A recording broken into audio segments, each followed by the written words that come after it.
Mateus capítulo 17, meus irmãos.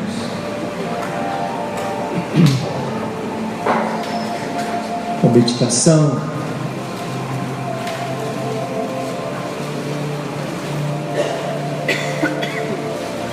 Bendito seja o Senhor. Mateus 17, de 1 ao verso 8. 6 dias depois, tomou Jesus consigo Pedro e os irmãos Tiago e João, e os levou em particular a um alto monte, e foi transfigurado diante deles. O seu rosto resplandecia como o sol, e suas vestes tornaram-se brancas como a luz. E eis que lhe apareceram Moisés e Elias falando com ele. Então disse Pedro a Jesus: Senhor, bom estarmos aqui. Se queres, farei aqui 3 tendas, uma será tua, outra para Moisés, outra para Elias. Falava ele ainda quando uma nuvem luminosa os envolveu, e eis que vindo da nuvem uma voz que dizia: Este é meu filho amado, em quem me comprazo. A ele ouvindo-a, os discípulos caíram de bruços, tomados de grande medo. Aproximando-se deles, tocou-lhe Jesus, dizendo: Erguei-vos e não temais. Então eles, levantando os olhos, a ninguém viram, senão Jesus. Vamos ler o verso 8 comigo? 1, 2, 3.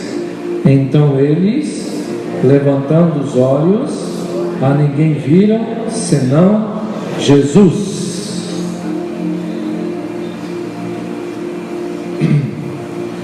Gostaria, irmãos, de falar um pouquinho nesse texto sobre a difícil tarefa de ver só Jesus.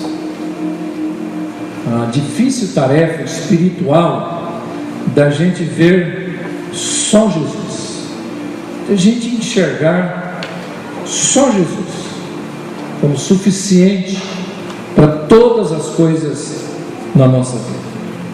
O texto é conhecido como o texto da transfiguração, que ocorreu no monte.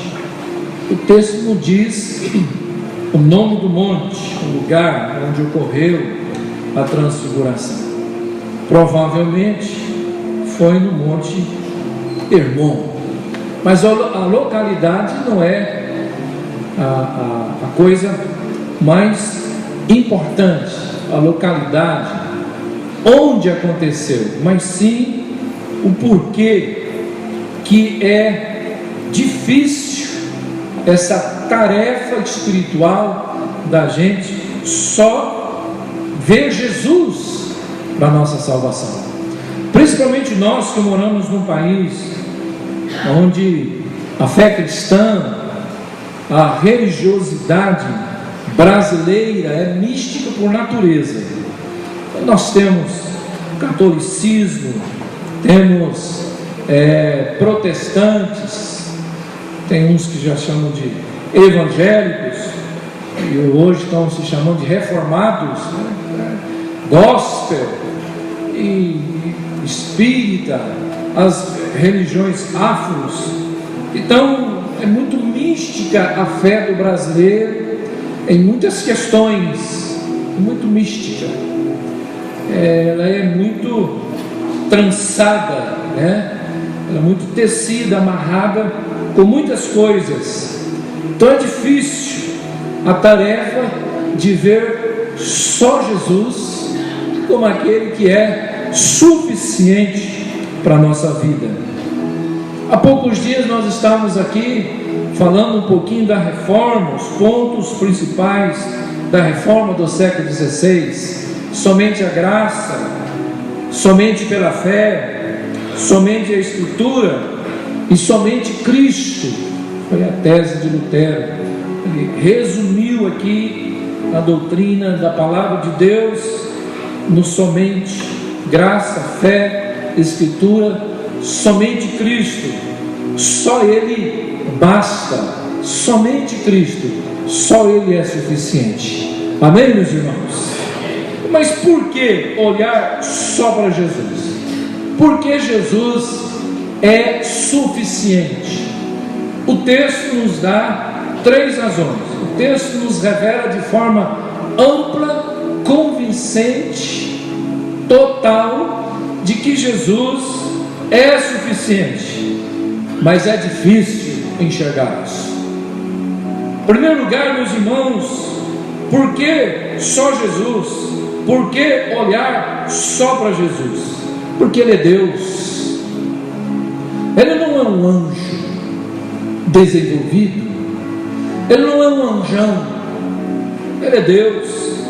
A primeira coisa a observar a respeito da transfiguração é que ela não foi a transfiguração da realidade de Jesus. Na verdade, o que está sendo transfigurado, o que está sendo mudado, é a visão dos discípulos, porque Jesus não mudou. Nesse texto, Ele não brilhou mais do que a luz, porque Ele sempre foi mais brilhante do que a luz. Jesus não é uma Shekinah de Deus, Jesus não é uma glória de Deus, Ele é a glória, Ele é a glória de Deus. Ele não é um pouco parecido com a luz, é a luz que se parece com Jesus, é ela que parece um pouco com Jesus. Esta glória é para os discípulos, não para revelar quem é Jesus, porque Ele é Deus, Ele é Deus. No capítulo 16, verso 15, antes do capítulo 17, tem a pergunta: quem dizeis que eu sou? Quem dizeis que eu sou?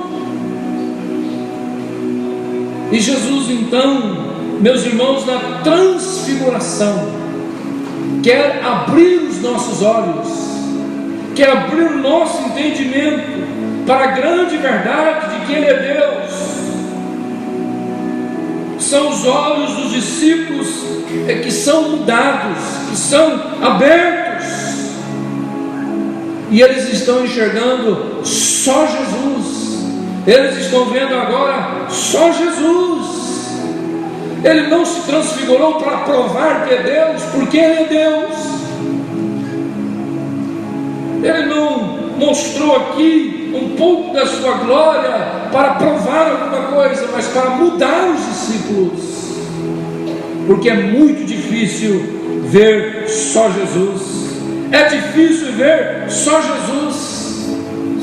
Procuramos algo mais para acrescentar a nossa fé, para acrescentar a nossa espiritualidade, para acrescentar o nosso culto. Parece que hoje um culto normal não é culto, uma mensagem normal não é mensagem, um hino normal não é normal. Hoje tem culto do paletó xadrez, da calça curta, da calça rasgada, da botina, do chapéu, de qualquer jeito. Nós estamos sempre procurando acrescentar ao culto, à celebração, induzindo a fé, tentando substituir a fé pelo tato através de objetos que os irmãos conhecem, que eu não vou nem mencionar. Ele é Deus.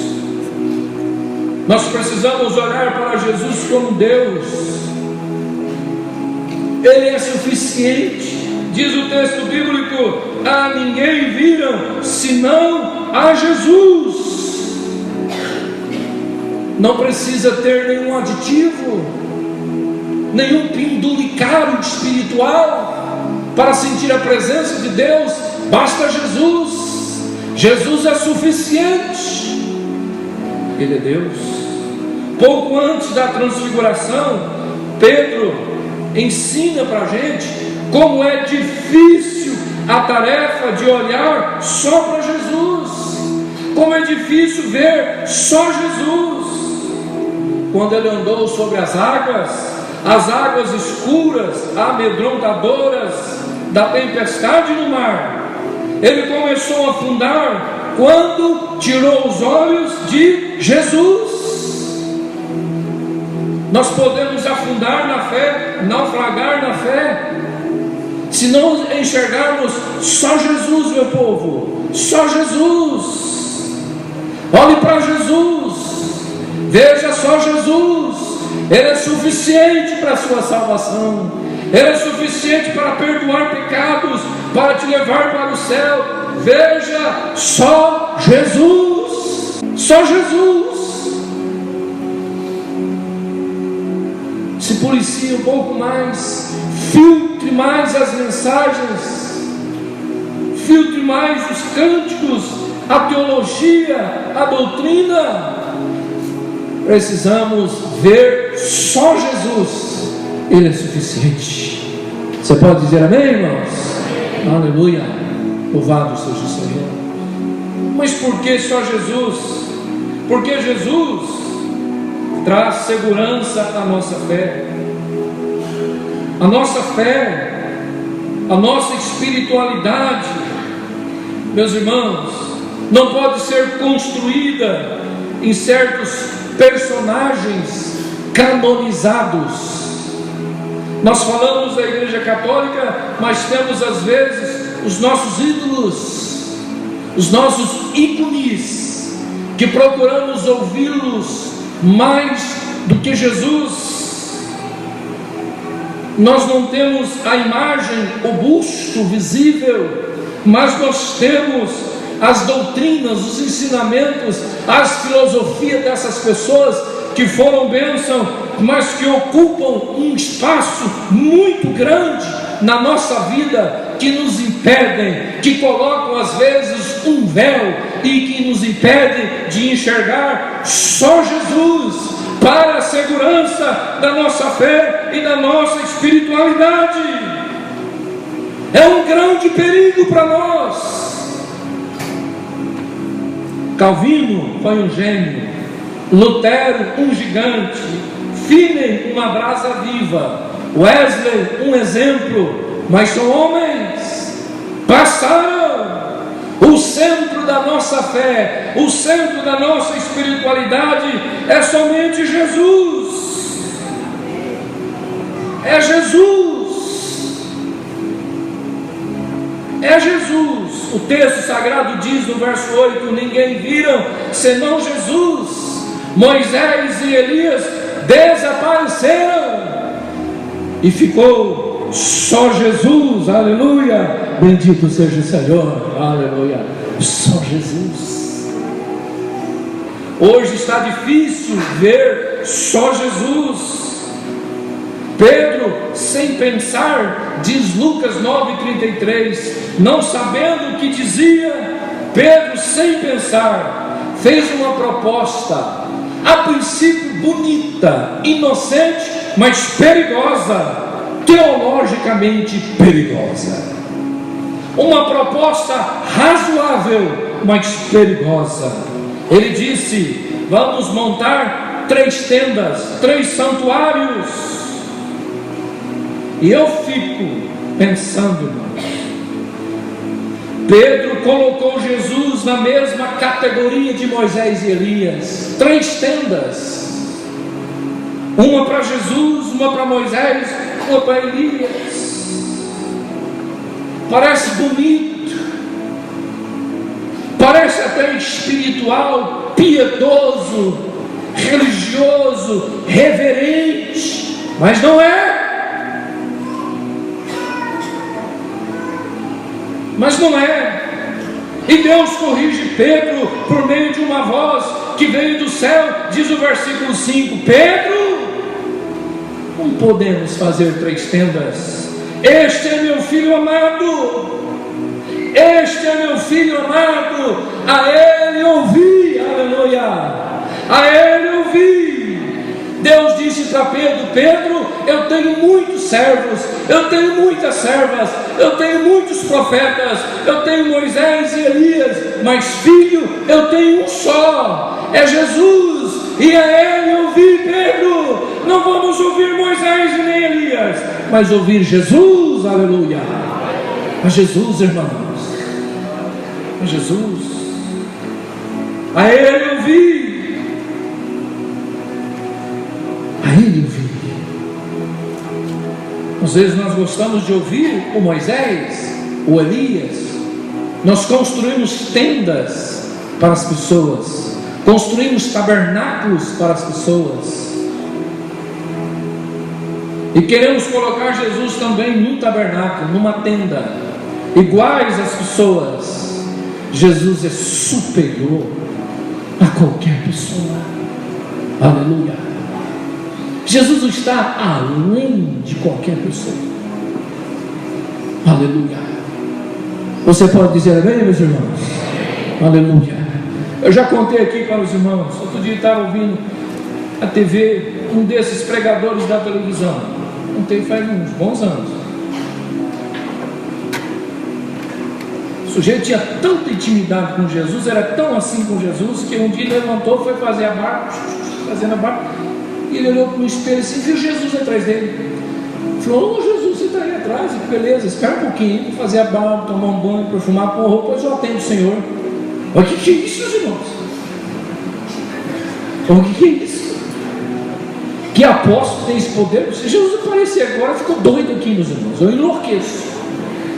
Agora imagina: ó Jesus, espera um pouquinho, senta aí, porque eu estou fazendo barba, eu sou apóstolo e tal, eu vou fazer a barba primeiro, cortar o cabelo, perfumar a roupa, depois eu atendo o Senhor, espera aí um pouquinho, senta aí. Isso é fazer uma tenda igual para Jesus, isso é fazer tendas iguais, é igualar Jesus aos homens. Jesus não se transfigurou para provar nada, se transfigurou para abrir os olhos dos discípulos. Abra o teu olho, irmão, abre o teu olho, irmã. Jesus é superior, aleluia. Você pode dizer amém? Glória a Jesus, meus irmãos. É assim que tem que ser. Ele é superior. Não aceite nenhuma noção de fé, não aceite nenhuma noção de espiritualidade onde Jesus não é o centro.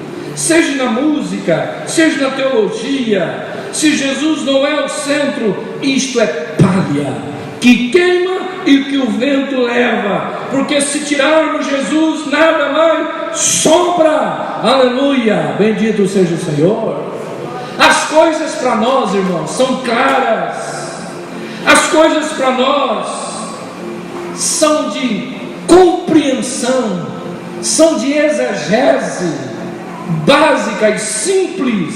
Não é por causa do teólogo que escreveu um compêndio de teologia e interpretou Cristo. As coisas são claras, as coisas são simples, porque Jesus é o conteúdo, Jesus é o foco, Jesus é o principal, Jesus é Deus na nossa vida, aleluia. Eu entendo Jesus a partir disso. O teólogo é bem-vindo, a teologia é bem-vinda, a exegese é bem-vinda, mas ela não está acima do Cristo, aleluia, bendito seja o Senhor, porque senão estamos fazendo tendas iguais, estamos igualando Jesus a qualquer pessoa. É isso que esse texto diz, meus irmãos. Fiquei impressionado com esse texto. Parecia que eu nunca tinha lido esse texto na minha vida. E eu já li a Bíblia algumas dezenas de vezes, mas parecia que eu nunca tinha encontrado esse texto. Fiquei impressionado com ele. Não construa tendas, não dê nome, não se rotule a não ser de seguidor de Jesus Cristo, de cristão, aleluia. Você pode dizer amém? E para terminar, meus irmãos, por causa da obra da cruz, por que ver só Jesus? Porque Ele é o esplendoroso, Ele é Deus, aleluia, e Ele pode abrir os nossos olhos. Por que só Jesus? Porque Ele é a base, a segurança da nossa fé e da nossa espiritualidade, e por causa da obra da cruz. Lucas 9:31, que narra esse mesmo texto, essa mesma passagem, diz Lucas 9:31, que eles falavam sobre a partida de Jesus que estava para acontecer em Jerusalém. Moisés e Elias conversaram sobre a morte de Jesus na cruz. Por que ver só Jesus? Por que olhar só para Jesus? Por causa da sua obra na cruz, porque foi Ele que morreu por você, foi Ele que morreu por nós. Por causa disso, é Ele. A morte de Jesus é o assunto da eternidade, deve ser o nosso assunto. A cruz é o grande assunto da espiritualidade cristã, a cruz é o grande assunto da fé. Não é obra do tal, não é um livro tal, não é a teologia tal, não é um segmento tal, não é a corrente tal, não é o caminho tal. O assunto principal nosso é: Jesus morreu na cruz, aleluia! Jesus morreu na cruz. Este é o assunto da eternidade, bendito seja o Senhor, aleluia. Este é o assunto que deve pautar as nossas conversas. Este é um assunto que deve, meus irmãos, fazer parte dos nossos debates, dos nossos assuntos, da nossa soteriologia, da doutrina da salvação, da pneumatologia, da escatologia, tudo teologia e logia que vocês quiserem. Se não tiver cruz, não serve. Se não tiver cruz no centro, não serve. É palha, não serve para nada. O assunto da eternidade, o assunto de Moisés, o assunto de Elias, Velho Testamento e profeta, é a morte de Jesus na cruz, aleluia. É a morte de Jesus, é o sangue derramado, aleluia, para perdoar os nossos pecados. Este é o assunto. Quando entra na internet, o pessoal lá discutindo, irmãos. Serve isso, serve aquilo. Se batiza criança, batiza adulto. Senão no céu vai ter 3 tronos, se vai ter 20, 25. Cruz de Cristo é o nosso assunto, é a nossa conversa.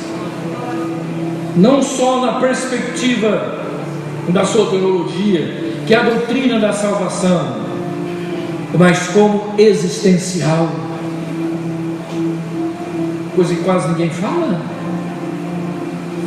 Eu preciso falar da cruz de Cristo na perspectiva da morte, da doutrina da salvação, mas eu tenho que falar também dela como algo existencial, algo que eu, que você temos que pôr nas costas todo dia e carregar e seguir a Jesus.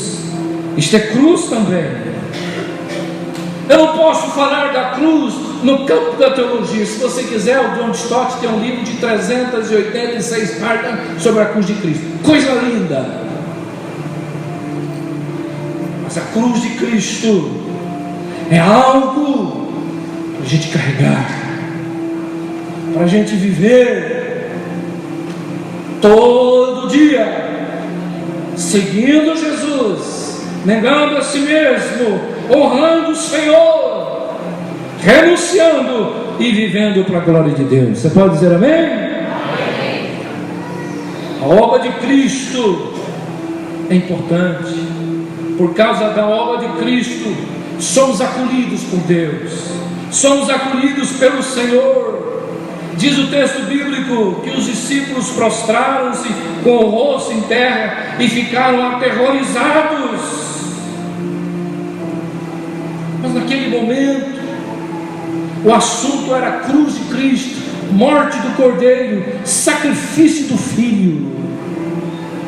E naquele momento, a divindade se mistura com a humanidade. Naquele momento a divindade se despe, e foi o que aconteceu na cruz. E esse Cristo glorioso, com todo esse esplendor, diz o texto bíblico, se aproximou-se deles, tocou-lhes, dizendo: erguei-vos e não temais. Aleluia. Por causa da cruz de Cristo, a divindade, o santo nos toca, nos acolhe e não morremos, não perecemos, não perecemos. Jesus, enquanto esteve aqui na terra, sempre tocou nas pessoas e deixou ser tocado, mas aqui é o Deus que toca, é o Deus que toca. Tocou nos discípulos, A cruz nos salva, a cruz nos aperfeiçoa, a cruz não nos destrói, meus irmãos. A cruz veio cumprir os ensinos dos profetas. A cruz veio fazer o que a lei não fez.